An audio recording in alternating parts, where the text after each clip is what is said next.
Before touchscreens and GPS, automakers got creative, maybe too creative. Get ready for the weirdest car gadgets that flopped hard. One of them was a tiny record player that would scratch and destroy your favorite vinyl albums with every single pothole you hit. 1. Automatic seatbelts.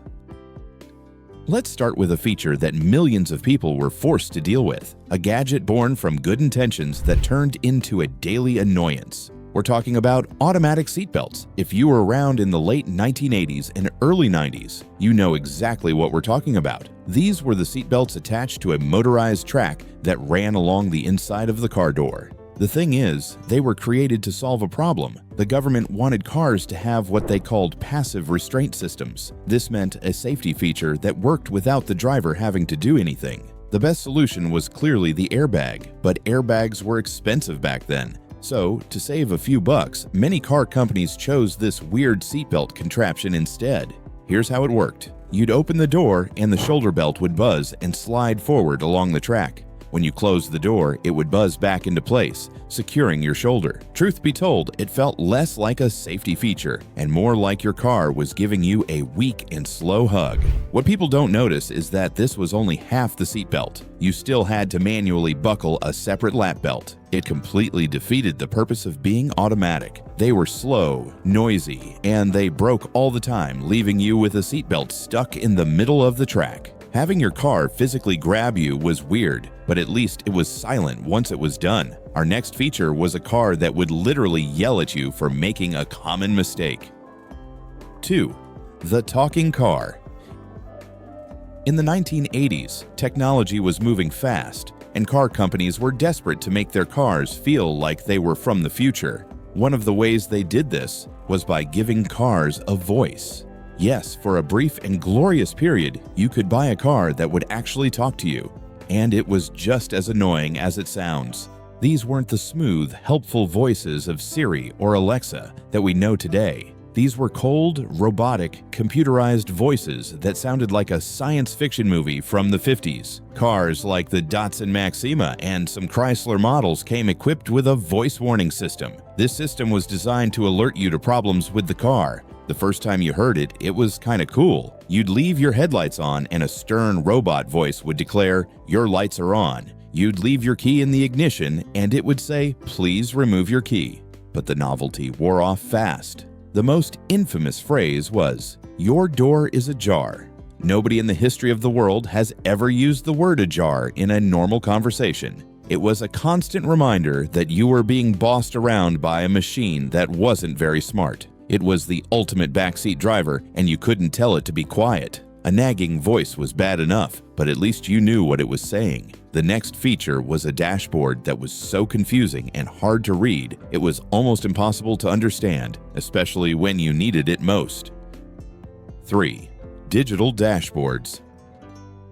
Sticking with the 1980s theme of futuristic tech that wasn't quite ready, let's talk about the digital dashboard. Before this, every car had simple, easy-to-read analog gauges. You had a needle that pointed to your speed, a needle for your fuel, and a needle for your engine temperature. It was simple, and it worked perfectly. But car designers thought analog gauges were old-fashioned. They wanted to replace them with sleek, modern digital screens. They imagined dashboards that looked like the cockpit of a spaceship. What they ended up with was a mess of blocky green or orange numbers that were almost impossible to read in bright sunlight. One of the most shocking aspects was how unreliable they were. These early digital systems were famous for flickering, going dim, or just completely blacking out for no reason. You'd be driving down the highway with no idea how fast you were going or how much gas you had left. The digital bar graphs they used for things like the tachometer were jerky and hard to follow. It was a classic case of style over substance. They took a simple system that worked perfectly and replaced it with a complicated, expensive, and less effective one, all in the name of looking cool. These dashboards were a headache, but they were inside the car. The next feature was a useless design choice on the outside of the car that created a whole different set of problems. 4. Vinyl roofs. For decades, from the 1950s all the way through the 80s, there was a strange trend in car design that made absolutely no sense. Car companies would take a perfectly good metal roof and cover it with a sheet of textured vinyl. This was meant to give the car a more luxurious look, supposedly mimicking the look of an old convertible. Truth be told, it was a terrible idea from start to finish. The vinyl itself was not very durable. After just a few years of being out in the sun and rain, it would start to fade, crack, and peel. It looked awful, like a cheap old sofa left out on the curb. But the real problem was hidden underneath. You see, vinyl traps moisture. Water would get under the edges of the vinyl and just sit there, pressed up against the metal roof. What happens when water and metal are trapped together? Rust. A lot of rust. It was a silent car destroyer. Owners wouldn't even know it was happening until one day they'd see a bubble forming in the vinyl or a rust stain bleeding through. By then, it was too late. The metal underneath was already full of holes. People would pay extra for a feature that would actively ruin their car over time. A useless roof was bad enough. But what about a feature that was supposed to help you see better, but was actually just a gimmick that never worked right? 5. Headlight wipers. This is one of those features that sounds like a good idea on paper, but in the real world, it was just a waste of money and a mechanical headache. We're talking about headlight wipers. In the 70s and 80s, some European car brands, especially Saab and Volvo, decided that headlights needed their own tiny little windshield wipers. The thinking was that in snowy or muddy conditions, your headlights could get covered in dirt, which would make them less effective. These mini wipers were supposed to sweep the grime away and keep your lights shining bright. It was a feature designed for extreme weather, which makes some sense for a car from a snowy country like Sweden. But the thing is, they just didn't work very well. The little wiper blades were too small to clean the whole headlight surface. They would often just smear the mud around, making things even worse. They were also very delicate and prone to breaking. The little motors would freeze up in the winter, or the arms would get bent in a car wash. Most owners found them to be more trouble than they were worth. It was an over-engineered solution to a problem that most people didn't really have. Mini wipers were a weird flex, but they were pretty small. The next feature was a huge, obvious cosmetic choice that served almost no purpose other than to make your car look outdated. 6 T-tops. What do you do when you want the open-air feeling of a convertible, but you don't want to deal with a big, complicated soft top? In the 1970s and 80s, the answer was the T-top. This was a roof design that was very popular on sporty American cars like the Chevrolet Corvette, the Pontiac Trans Am, and the Ford Mustang. The design was simple. The roof had 2 removable glass panels, one over the driver's seat and one over the passenger seat. A solid bar ran down the middle of the roof, forming a T-shape. When you wanted some sun, you could unlatch the panels and store them in the trunk. It was a cool look that screamed 70s style. The problem? They almost all leaked. The rubber seals around the glass panels were notoriously bad at keeping water out. After a few years, the rubber would get old and cracked, and every time it rained, you'd get a steady drip of water right onto your seat or your leg. It was a constant battle for owners who would try all sorts of tricks to stop the leaks. The T-top offered the worst of both worlds. You got all the leaks of a convertible, but you didn't even get the full open-air experience because of that big bar in the middle of the roof. Leaky roofs were a pain, but they didn't really affect how you drove the car. The next feature, however, was a steering wheel design that was so bad, it actually made the car harder to control. 7. The single-spoke steering wheel. The steering wheel is a pretty important part of a car. You kind of need it to, steer. For most of automotive history, the design has been simple. A round wheel with 2, 3, or 4 spokes connecting the rim to the center hub. It's a design that works and gives you plenty of places to put your hands. But in the 1970s, the French car company Citroën decided that was too boring. For their new luxury car, the Citroën SM, they designed a steering wheel with only 1 spoke. It was a bizarre-looking thing, with a big, squishy, oval-shaped rim connected to the steering column by a single arm at the bottom. It was supposed to look futuristic and minimalist, but in practice, it was an ergonomic nightmare. With only 1 spoke, there was no good place to rest your hands at the top of the wheel. It also made it difficult to feed the wheel through your hands when making sharp turns, like when you are parking. But the most shocking part was the safety issue. In a crash, a normal steering wheel is designed to deform in a certain way. Nobody can believe how poorly the single-spoke wheel performed in safety tests. It was a strange and pointless design choice that made the car objectively worse to drive. A weird steering wheel was one thing, but it was inside the car. The next feature was a goofy-looking accessory on the outside that basically advertised to the world that you weren't a very good driver. 8. Curb feelers. Long before we had backup cameras and parking sensors, drivers had to rely on their own skill to avoid scratching their expensive wheels and white-wall tires on the curb. For some people, this was a bit too much to handle. And so, a strange and silly accessory was born, the curb feeler. Curb feelers were long, springy pieces of wire that you would attach to the lower part of your car's fender, right in front of the wheels. They would stick out from the side of the car. The idea was simple. As you were trying to park, the tip of the curb feeler would scrape against the curb before your tire did. This would make a loud scraping sound, warning you that you were getting too close. Truth be told, they looked ridiculous. It was like your car had a set of giant metal whiskers, and they were assigned to everyone on the street that you didn't trust your own ability to park your car. While they might have saved a few white wall tires from getting scuffed, they were mostly just a goofy-looking gimmick. The sound of a curb feeler scraping along the sidewalk became a sad little jingle for bad parkers everywhere. Curb feelers were a low-tech solution, but our next feature was a high-tech solution from the dawn of the computer age that was supposed to make your car smarter, but just made it more confusing. 9. Onboard trip computers.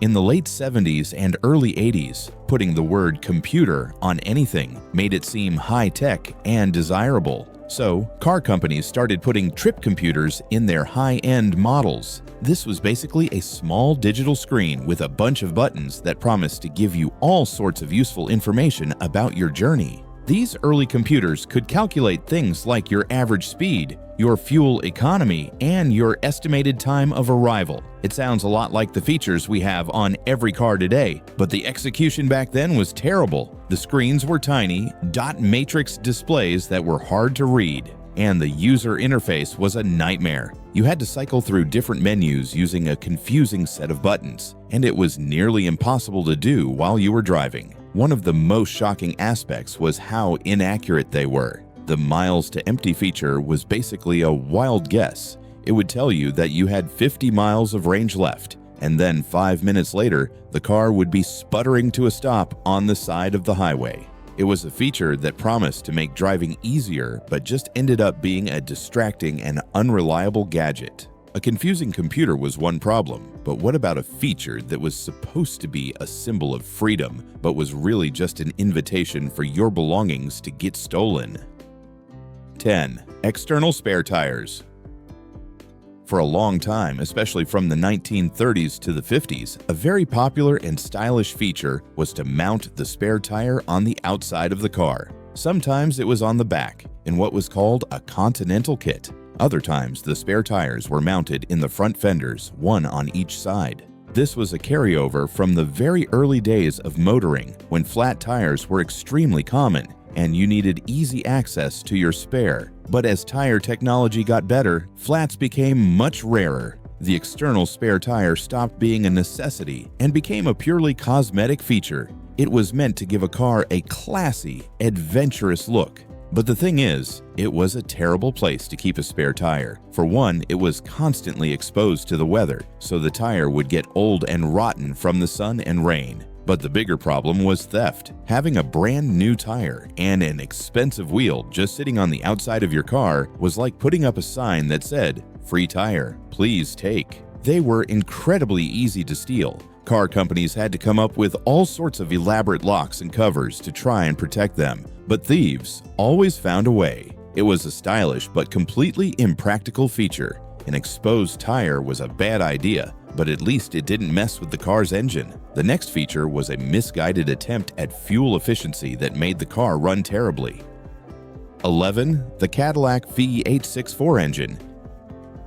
In the late 70s and early 80s, America was going through a major fuel crisis. Gas prices were soaring, and people were suddenly very interested in fuel-efficient cars. This was a big problem for a luxury brand like Cadillac. whose entire reputation was built on big, powerful, gas-guzzling V8 engines. So Cadillac's engineers came up with what they thought was a brilliant idea. They created an engine called the V8-6-4. The idea was that the engine's computer could shut down some of the cylinders when they weren't needed. When you were cruising on the highway, it would run on only 6 cylinders, or even 4, to save fuel. When you needed more power, the computer would instantly reactivate all 8 cylinders. It was a very early version of the cylinder deactivation technology that is common in many cars today. But in 1981, the computer technology was just not good enough to make it work. The system was a disaster. The transition between 8, 6, and 4 cylinders was rough and jerky. The engine would hesitate, sputter, and sometimes stall.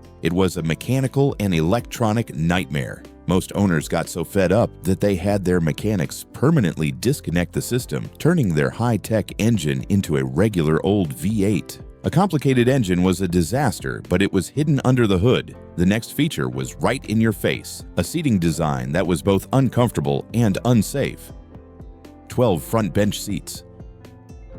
For a huge portion of automotive history, the standard seating arrangement in most American cars was a big, flat bench seat in the front. It stretched from one door to the other, with no separation between the driver and the passenger. In theory, you could fit 3 people in the front seat. This design was a holdover from a time when cars were seen as rolling living rooms. The bench seat was like a sofa on wheels. But truth be told, it was awful in every way. For the driver, it offered zero support. When you went around a corner, you would just slide across the slippery vinyl. It was also incredibly unsafe. With no separation, a passenger could easily slide into the driver and interfere with the steering. And in a crash, the person sitting in the middle had no protection at all. But the biggest reason the bench seat was so bad was the lack of comfort and options. There were no individual adjustments. The whole seat moved forward and back as one piece. If the driver was tall and the passenger was short, one of them was going to be uncomfortable. The bench seat finally started to disappear in the 1980s and 90s, replaced by the much safer and more comfortable bucket seats we have today. Bench seats were bad for everyone in the front. But what about a seat that was outside the car with no protection at all? Our next feature is one of the most dangerous ideas in car history. 13. The rumble seat. If you've ever seen a movie from the 1930s, you might have seen a car with a very strange feature on the back. It looks like a trunk, but when you open it up, there's a small open-air seat inside. This was called a rumble seat. It was a popular feature on coupes and roadsters from that era. The idea was that it was a way to carry extra passengers in a small 2-seater car. If you had a couple of friends who wanted to tag along, you could just pop open the rumble seat and have them hop in the back. It sounds like a fun and charming idea, like a little parade float built into your car. But one of the most shocking things is how incredibly dangerous it was. The passengers in the rumble seat were completely exposed to the elements. They had no roof, no windows, and no protection from the wind or the rain. More importantly, they had absolutely no safety features. There were no seatbelts, and there was nothing to protect them in a crash. They were also right next to the car's exhaust pipe, breathing in fumes for the entire trip. The rumble seat was a novelty that was fun for a slow drive around town, but it was a terrifying and dangerous place to be on the open road. A seat outside the car was crazy. But what about a feature that was part of the car's very structure and was designed to look like something it wasn't? 14. Fake wood paneling. There is perhaps no feature that screams 1970s and 80s more than fake wood paneling. For some reason, car designers decided that the perfect way to make a station wagon look more upscale was to cover its sides in giant sheets of vinyl that were printed to look like wood. This was supposed to evoke the image of the old woody wagons from the 40s, which were partially made from real wood. But this new version was just a cheap imitation. It was a sticker, and it looked like a sticker. The fake wood grain never looked convincing, and the color was always a weird shade of orange or brown. Just like the vinyl roofs we talked about earlier, this fake wood paneling did not age well. After a few years in the sun, the vinyl would start to fade, peel, and crack. It would turn a station wagon from a symbol of suburban family life into a sad, decrepit-looking vehicle. What people don't notice is that this feature was on everything from giant Ford Country Squires to tiny little AMC Pacers. It was a design trend that went on for far too long and has thankfully been left in the past. Fake wood was an ugly trend, but the next feature was an attempt at being practical that was actually the opposite, a design that made your car look like it was wearing a fancy leather hat. 15. The Landau roof. The Landau roof is a close cousin of the vinyl roof, but it's arguably even more pointless. A true landaulet was a type of old horse-drawn carriage, and later a car, that had a folding roof over the rear passenger section. It was a sign of extreme luxury. In the 1970s, car companies like Ford and Chrysler decided to bring this look to their mainstream sedans, but they did it in the cheapest way possible. Instead of a real folding roof, they just covered the back half of the car's metal roof with padded vinyl. They would then add a big fake chrome hinge on the side to create the illusion that the roof could actually fold down. It was all a lie. The roof was a solid piece of steel. The padded vinyl and the fake hinge were just there for decoration. It was a feature that added weight, trapped moisture that caused rust, and made the car look old-fashioned. The most famous examples were on cars like the Ford Thunderbird and the Chrysler Cordoba. It was a feature that tried to make an ordinary car look like a classic luxury vehicle, but just ended up looking fake and silly. A fake convertible roof was silly, but it didn't really get in the way. Our next feature was a piece of glass that was supposed to make the car feel more open, but just ended up cooking the people inside. 16. The sunroof in a hot climate. The sunroof is a feature that many people love. On a beautiful day, it's great to be able to slide back a panel and let some fresh air and sunshine into the car. But for a long time, the sunroof had a dark side, especially if you lived in a place with a lot of sun. Before the invention of modern UV blocking and tinted glass, sunroofs were just a simple piece of clear or lightly tinted glass. In a place like Arizona or Florida, this was like installing a giant magnifying glass on the roof of your car. The sun would beat down through the glass, turning the interior of the car into an oven. Even the little thin sliding fabric cover that came with these old sunroofs did almost nothing to block the heat. People would buy a car with this expensive option, thinking it would be a cool feature, only to find that they could never actually open the cover during the day without getting baked alive. It was a luxury feature that made the car less comfortable to be in. Modern sunroofs have solved this problem, but for a while, it was a feature that was only useful on cloudy days. A hot sunroof was bad, but what about a feature that was literally a part of the engine and was known for being a constant source of frustration for drivers? 17. The carburetor. For the first 100 years of the automobile, the device that mixed air and fuel for the engine was called a carburetor. It was a purely mechanical device, full of tiny jets, springs, and valves. When it was working perfectly, it was fine, but it rarely worked perfectly. Carburetors were incredibly sensitive. Changes in temperature, humidity, or altitude could throw them completely out of whack. On a cold morning, a car with a carburetor could be very difficult to start. You'd have to pump the gas pedal just the right amount of times and pull out a knob called a choke to get the engine to fire up. They were also very inefficient and dirty. They couldn't adjust the air-fuel mixture precisely, which led to wasted gas and higher emissions. And they were always going out of tune. Any speck of dirt in the fuel could clog one of the tiny jets and cause the engine to run poorly. For decades, drivers just accepted this as a normal part of car ownership. But in the 1980s, the carburetor was replaced by the much more efficient and reliable electronic fuel injection system, and the world became a better place. The carburetor was a headache, but it was essential. The next feature was a piece of technology that was not essential at all. In fact, it was designed to play a type of music format that was already obsolete. 18. The in-dash record player. This is one of the weirdest and most ambitious failures in automotive history.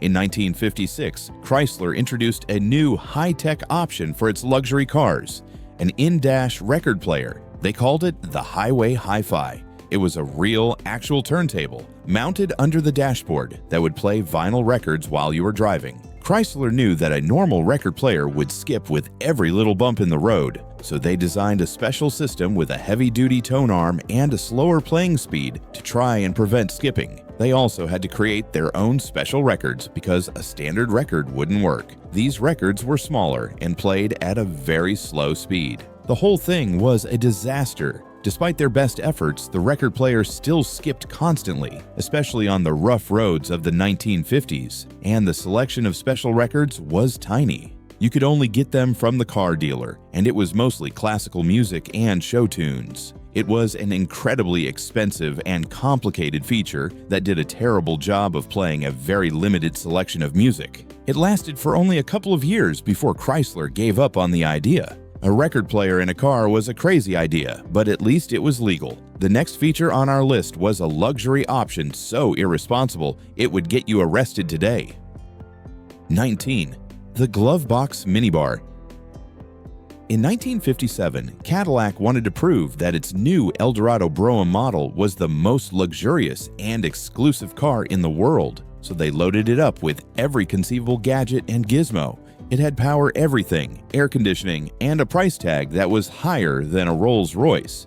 But the most unbelievable feature was hidden inside the glove box. When you opened it, you would find a full minibar set. It included a set of magnetized silver-bottomed shot glasses that would stick to a metal tray in the glove box so they wouldn't spill while you were driving. Some versions even included a crystal decanter for your favorite beverage. Let's just be clear about this. Cadillac, one of the biggest car companies in the world, was selling a car with a built-in bar in the front seat. It was a feature that actively encouraged the driver to have a drink while behind the wheel. It's a shocking and almost unbelievable feature to think about today, but in the 50s, it was seen as the height of glamour and sophistication. It perfectly captures a bygone era when the rules of the road were a little different.